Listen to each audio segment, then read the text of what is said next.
Welcome to the Banker Lamp. Please enjoy the video. You start by confirming prerequisites.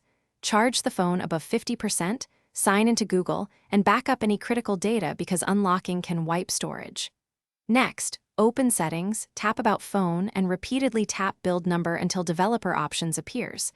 This enables the hidden menu you need. Once done, go back, open Developer Options, and enable USB debugging and OEM unlocking toggle if visible. Make sure to note the model and Android version, so you use the correct commands next. You now focus on the main enablement. In Developer Options, enable the OEM unlocking toggle.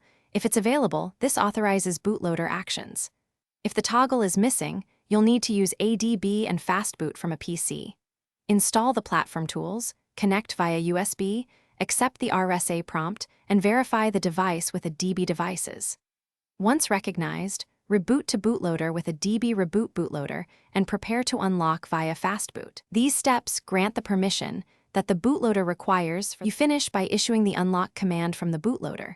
Run Fastboot OEM unlock or Fastboot flashing unlock depending on your Infinix model. Confirm the prompt on the phone to proceed.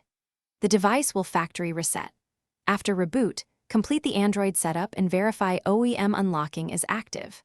If the command fails, make sure the OEM unlocking toggle was previously enabled, that the device shows in Fastboot, and that correct drivers are installed. Retry after toggling developer options and reconnecting.